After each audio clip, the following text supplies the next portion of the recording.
Hello and welcome back to the Paranormal Podcast. My name is Dan Pasella, lead investigator for Orange County, New York Paranormal, and thank you for coming back. If you are new to the proceedings, welcome. Wherever you're listening to this, please subscribe, rate, review, tell your friends as we're looking to grow the podcast. If you're watching the video version of this on Facebook and YouTube, make sure to like, subscribe, leave a comment as we do both the audio and the visual version of the podcast. So today's episode is mostly comprised of an interview. We are going to continue to interview folks that we've met along the way, and today we have someone who we met at the Museum of Wayne County History named Rhea Hayes, the former executive director, that we're going to talk to. Before we get into that, however, I do want to point out something and thank someone. The publishers of American Paranormal Press. I want to thank them. We were actually featured on their cover and in an article in the American Paranormal Press New York edition of their monthly magazine. I'll put a link to the article in the description below of the podcast. That was a lot of fun interviewing for that, being a part of that, and we want to thank them for that. It was great to be... It's always fun to be interviewed. It's always fun to be on podcasts and in magazines. And in this case, we've never been on the cover before, so that was pretty cool. So I will, as I said, I'll put that link there. You can check out that article. So, as I said earlier, today's episode is mostly going to be an interview with Rhea Hayes. And one of the reasons that we really chose to talk to Rhea first is because we're always interested in the people we meet along the way, and how going into a situation where, you weren't expecting necessarily to have the paranormal be such a huge part of your job, and how that affects your mindset, what kind of experiences you have because of that, and if it changes you. And that's what we're going to talk to Rhea about, to see if these experiences shape new opinions or just reinforced old ones. Did the experiences she have at the Museum of Wayne County History change her belief in the paranormal? Well, let's go out to Lyons, New York, sit down with Rhea, and find out. Hello, as promised, we are on location here in Lyons, New York, with Rhea Hayes, former executive director of the Museum of Wayne County History. We took this opportunity to be here with Rhea because in about 2 hours, we're going to be investigating the theater across the street with Rhea and Margot, who are with us for our Wayne County investigations. There are two of them. The second one will be premiering very shortly after this podcast comes out, hence wanting to talk to Rhea about many things. But one of the things we really wanted to dive into is not so much, paranormal experience, paranormal events, things like that, but the mindset and how entering an environment, whether you expect it or not, that's paranormal changes how you look at things. People don't always sign up for what they get when they find themselves working in a place that's haunted, especially a place as haunted as the Museum of Wayne County History because of the prison there. So Rhea, thank you so much for taking the time. Good to see you. So good to see you again. Yes.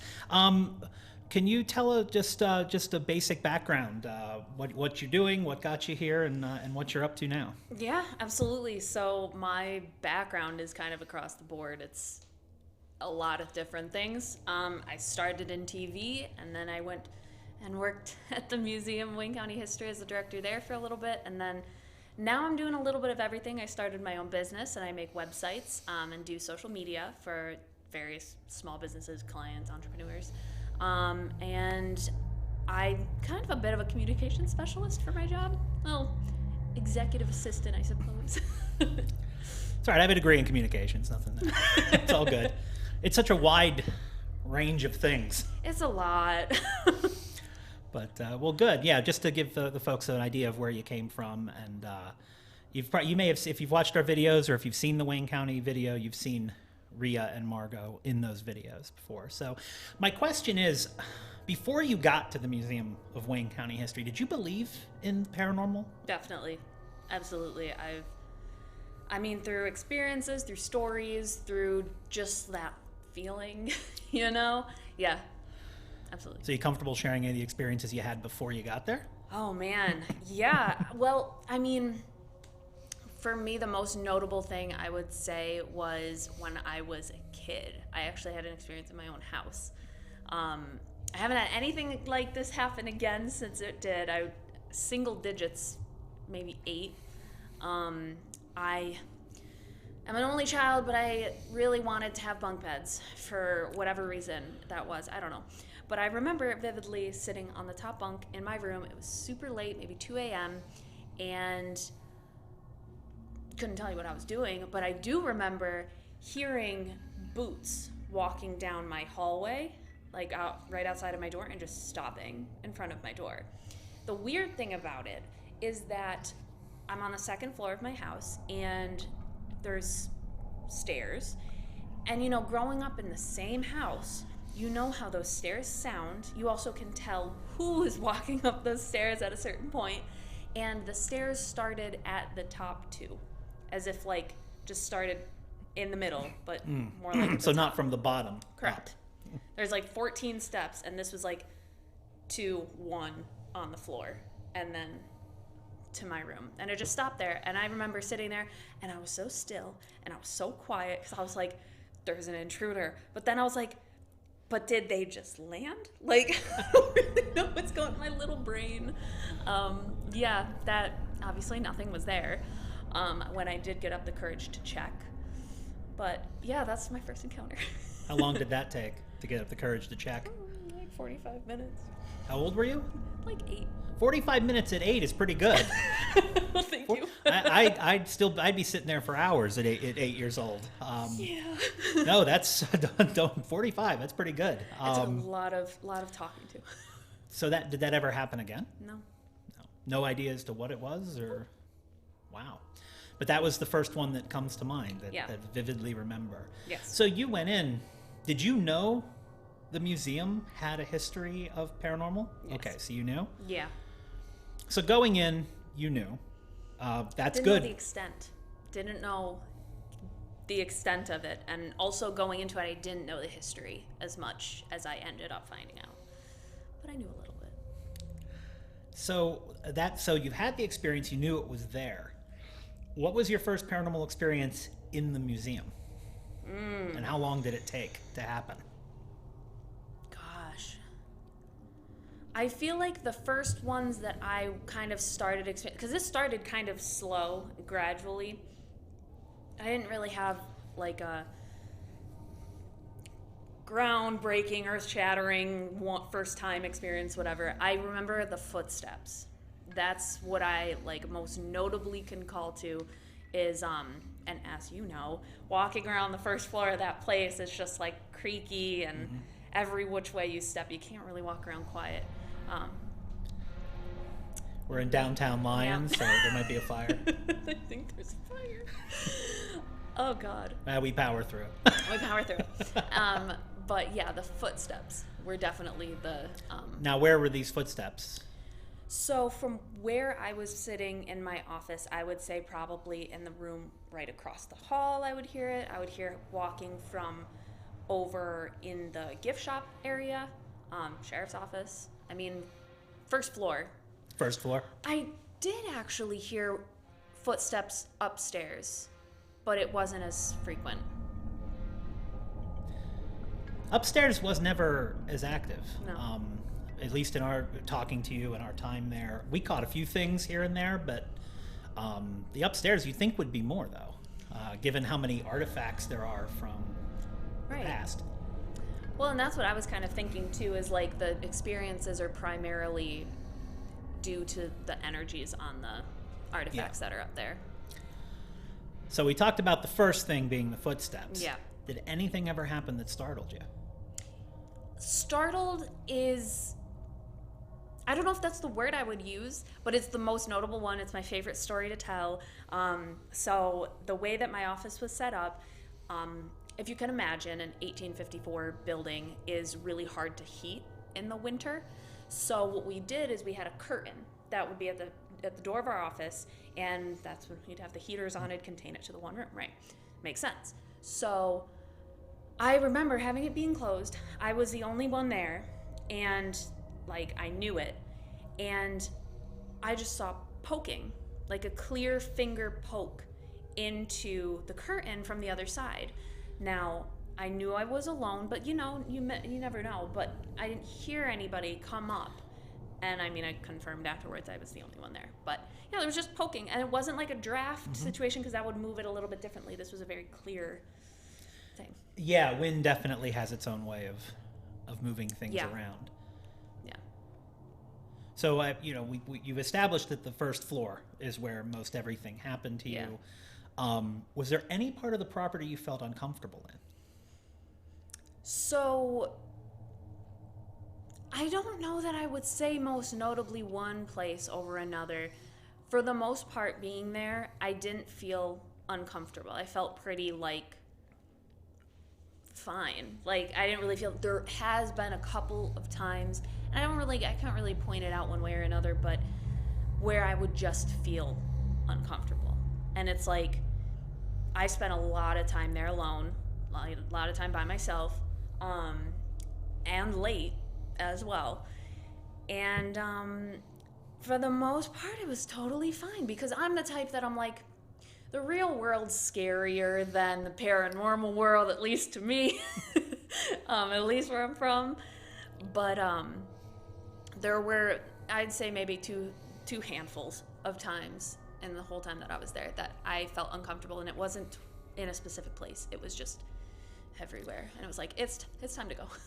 Is that what the feeling was? The fight or flight feeling? Yeah. Every time?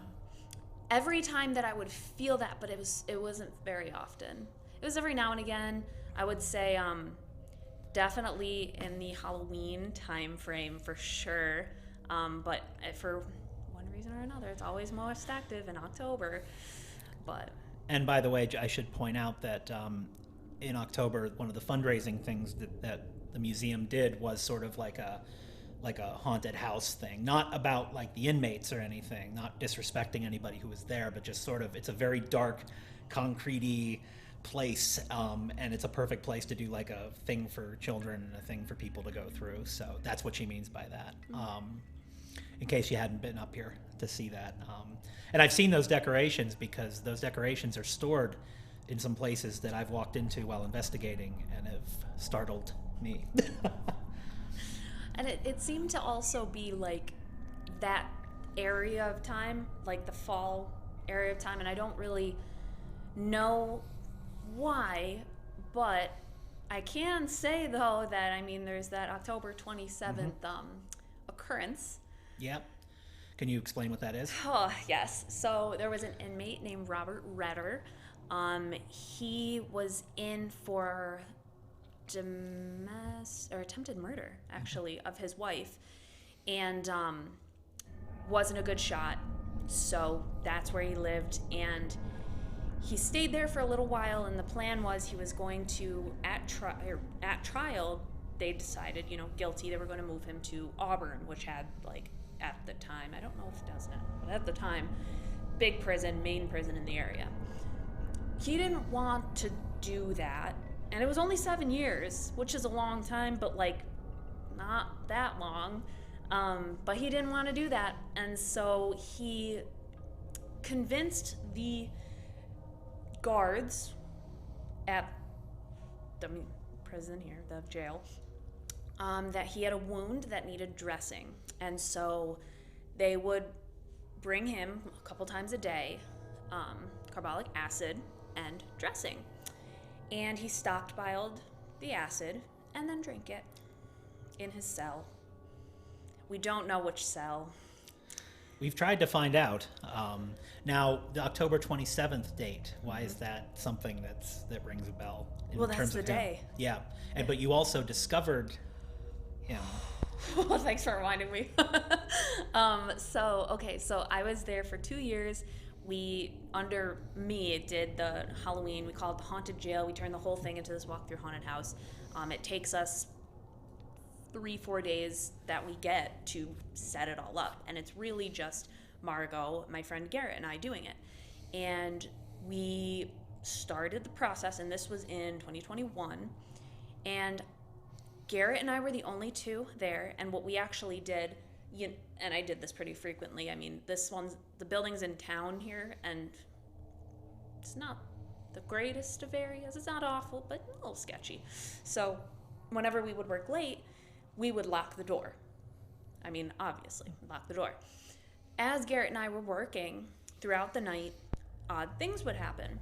And most notably, and there's video of this, the main door that we use has a motion sensor bell. So when somebody opens the door, it trips the motion and it is this loud, annoying bell. But you hear it, and it kept going off.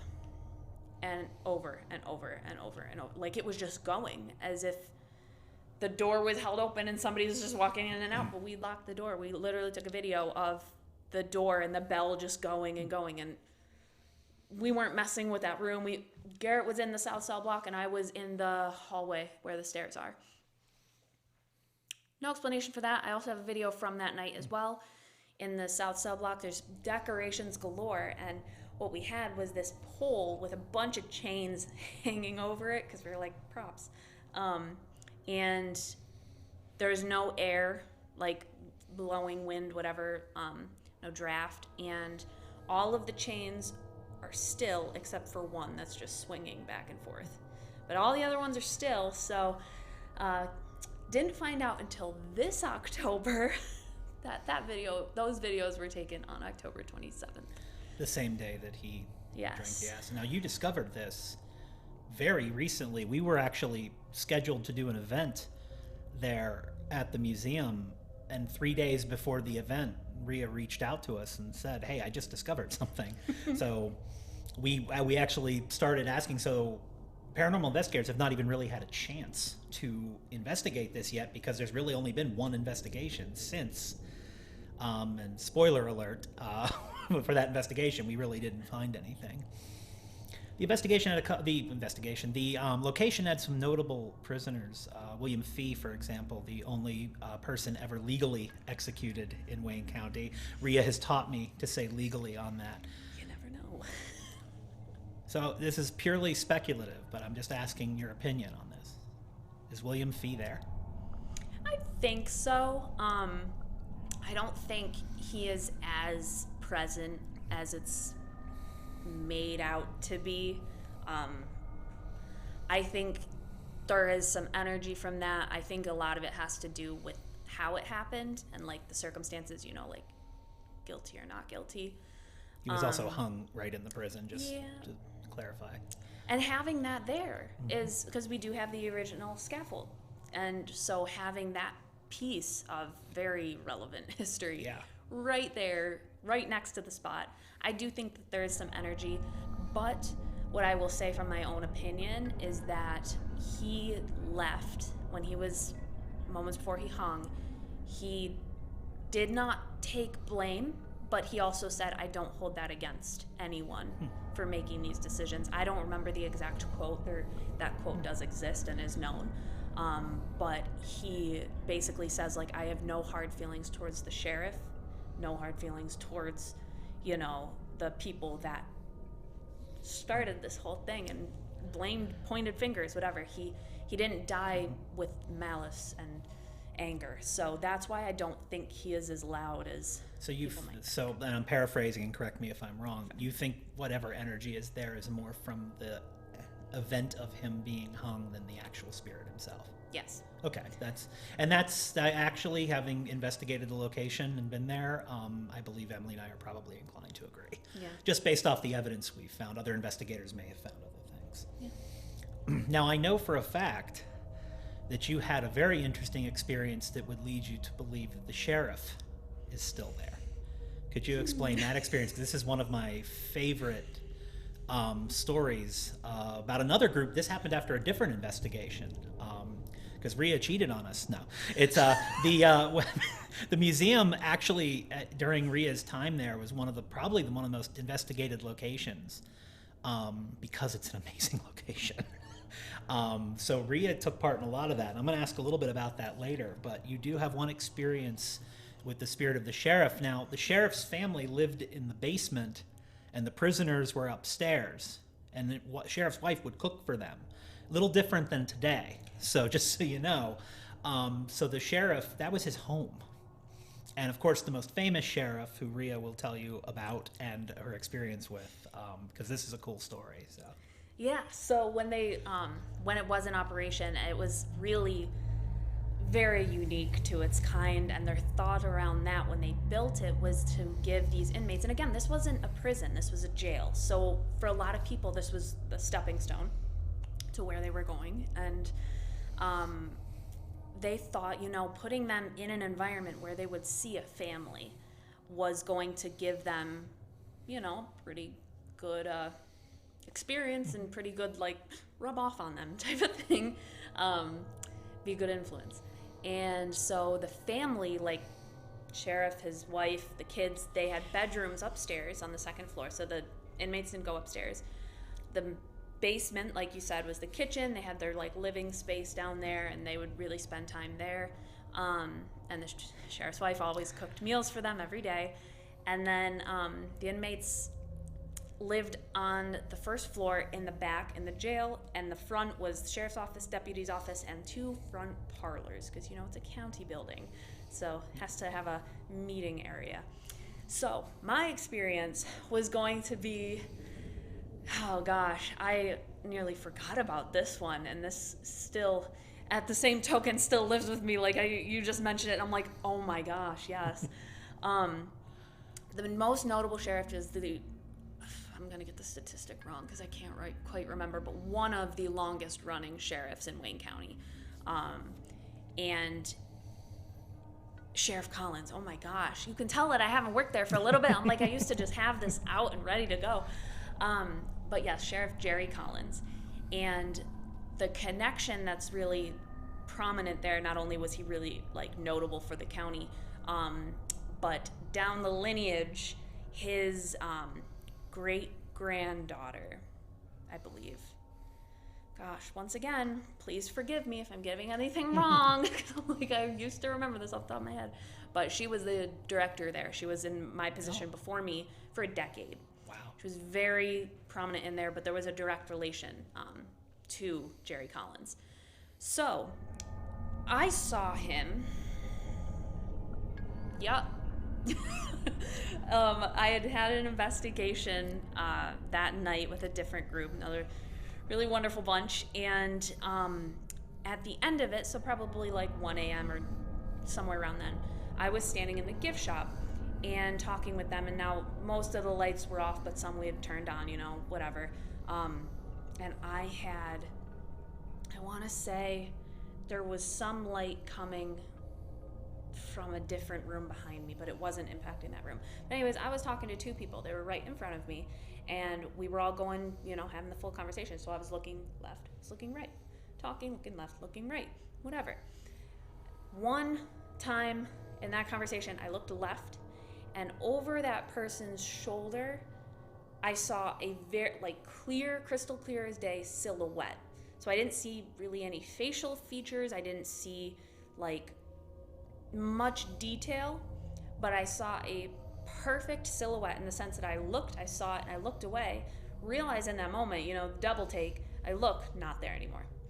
So I know, or have the hunch, that it's Jerry, because one of the things that he most notably had in his photos was one of those circle hats from that era. And you could see it. Yeah, clear as day. Clear as day, saw the hat. So it was like a darker than dark silhouette. Yes. That's a really cool story. When you told me that, I definitely wanted to share that, because that is a rare experience. But it was crazy. And I afterwards, I didn't say anything to the people that I was talking to. I didn't, because I'm like, I'm tired. Maybe it's nothing, But I kind of went back and really took stock of that experience, and then ended up doing a little bit of research and seeing so who did I see? Because it couldn't have, theoretically it could have been an inmate, but I really didn't feel like it was an inmate. I didn't have that feeling. And lo and behold, I could see the silhouette of a suit and the hat. And it seems very basic. Every photo that is of him in that building, he's wearing that hat. Even yes, the mannequin. Even the mannequin. mannequin. has to have, which I don't like mannequins, as we all know, but that's why I remember it so well, is because it has that. So. And that's another reason why I jumped to it too, because that's how the mannequin is dressed. So I'm like, it literally looked as if somebody had the mannequin right out there, and obviously that was not the case. But I did reconvene with that group and kind of touch base, and I was like, I didn't tell you this, but this happened, and he was like, I knew it. I knew you, like, you had a different look in your eye, like you were not in the conversation, you were distracted, like I could tell. And there was another instance we're talking, and I saw another thing out of the corner of my eye, and I looked and he looked at the same time, like we both saw the same thing. It was one of those kind of nights. They very rarely happen right in front of your face. It's like crazy. Oh my gosh. But yeah, so that's that crazy story. No, it's a fantastic story. Now, you took part in a lot. Yeah, if you had to guess how many paranormal investigations you took part in there, could you give me a ballpark figure? Probably 8 to 10. That's it? I thought it would be a little more than that. It might have been. Seemed like you were always doing. I know. we were there a lot. I could be. That was definitely like a ballpark. I just remember, like, there were some instances that, because I do the little forms, so I feel like I counted them at one point. But again, I haven't done that in a while. What was your favorite part of being involved in those investigations? And were you involved in all of them? Not all of them, no. There were some that, I will also say we had investigations come in that were very theatrical, very like they have a camera with them. So that's what they're focusing on. I have 12, so I don't know what you're trying to say about me. Well, I mean that in a sense that, like, they came in, like think of like a YouTuber or like whatever. Like, they came in. I remember we were with one group, and the woman literally went and closed the door and was like, "Oh my God," like on the door. And her and I were both like, okay. It's those types of people. So I have, like, encountered that, and those are the people that I'm like, I'm gonna keep checking up on them because I don't want them messing with anything. But I've also had really genuine people. I had a psychic medium come in, and it was pretty much just her and I think her husband. They came all the way from Ontario, and because they wanted to look at this location, and she actually got Jerry's, one of what we believe, and it took a couple months of digging, but what we believe to be one of Jerry Collins's deceased children, because he had children who had died in that house. Wow. Yeah. The legit mediums are, like, scary good. Astounding. And, like, again, I've had, banging on the thing, and, like, you can tell. But then this woman, like, and she came in to my office a couple times. I let her have her space, so I was like, I know that this person's genuine and whatnot. But yeah, I've gone on a couple of them. I think my favorite part is getting to, like, experience the things in a more, like, we caught that kind of setting, because most of the time it's just me walking around, and I'm like, I'm the only one here. And I just showed her all the evidence we captured back in January that it's going to be in the upcoming video, so that's probably where her mind is in terms of her favorite part of it. Yeah, looking back at the evidence and, like, seeing the things that, like, we didn't pick up on because they're EVPs or light anomalies, like, you don't see that. There's 2 investigations, the one that we experienced and the one the equipment experiences. And it's crazy. It's fun to put the 2 together. Yes. When the time comes, despite the fact that evidence review takes a long time. So you're not there now. You left, pursuing bigger and better things. And I guess I know partially the answer to this, because after we're done recording this, we're all going to go investigate a place across the street together. Because as anyone who's familiar with us, we grow our paranormal family through the people we meet along the way. This is how we met Tim and Tracy. It's how we've met Rhea and Margot. But outside of Emily and I bothering you to come with us every once in a while, are you going to continue your interest in the paranormal? Or are you going to continue you going to continue working in the field? Yeah, I mean, it's probably not something that I will, like, start my own team, get my own equipment, stuff like that. It's way less expensive that way. That's what I heard, yeah. Rumor has it. But going on these investigations, it's the group that I saw Sheriff Collins in. I'm still in touch with them as well, and they're the type that like, we're going to Mansfield in a couple months. Do you want to come? And I'm like, do I want to go to Obviously, I want to freaking go to Mansfield. That's going to be so cool if it comes to fruition, of course. And he's been on a couple of different like television shows and stuff like that. So it's a very different ballpark than this, which I also really love this. So I feel like you guys and them are like my only real ins in this realm. And you know, I'm good with keeping it that way. I already work a lot, so. Yeah, this is time consuming. But it's so fun. It's better, you know, sometimes it's nice to, you know, sometimes I miss the days of being like, hey, we got tickets for this. What do we have to do? Nothing. We just have to show up. Yeah. No, that's great. And no, because of your experiences and because of where you were, I mean, it's good that you're pursuing that, because a lot of folks don't. A lot of people are not interested in any except the spirits that they knew. And it's interesting to go out and see different spirits in different locations in different ways. And now, I mean, if you have folks that are going to places like Mansfield, you might get some of the big places, and you know what? When you come with us, we tend to go for I tend to prefer the smaller locations. I tend to prefer the more, I don't want to say obscure, but there's some hidden gems, like the Museum of Wayne County History that we had not heard of. We would never have discovered places like that, like all the other places we've gone. So that's good that you want to stay in it, and it's good that you do that because you had a connection with those folks. And that's really all I'd probably put that extent to, is like I found the people that I connect with and that I have a good time going with and whatnot. So I'm good right there. I'm good and cozy right there. That's fine. The best place to be. I just got my Orange County Paranormal New York t-shirt, so I'm good where I am. Thank you. Well, no, thank you. I've really appreciated talking to you. Thank you for being our first guest on the Paranormal podcast. We appreciate having you and your insight into your expectations going in, how your expectations, changed, how your experiences were. All great stories. So thank you so much for sharing that with us. We really appreciate it. Oh, I'm so happy to. And I would say goodbye, but we're going across the street to do an investigation we in gotta about 40 minutes. So, but we got work to do. But absolutely, thank you, Rhea. Much appreciated. Of course. Always a pleasure. Thanks, Dan. Great stuff from Rhea there. We want to thank her again for sitting down with us and talking. We also want to thank Margot, her partner, who was with us just off camera, and thank them both for helping us put that together. Learned a lot of stuff. We've known Rhea for a little while, but learned some stuff about Rhea that we didn't know. And as we said, right after that interview, we went across the street to investigate the Omen Theater. So look for Rhea and Margot not only in the upcoming video about the Museum of Wayne County History, but also in some upcoming investigations, including the Omen Theater. So thank you again to Rhea for sitting down with us and talking to us and sharing her story. And we're going to continue to share the stories of the people we meet along the way.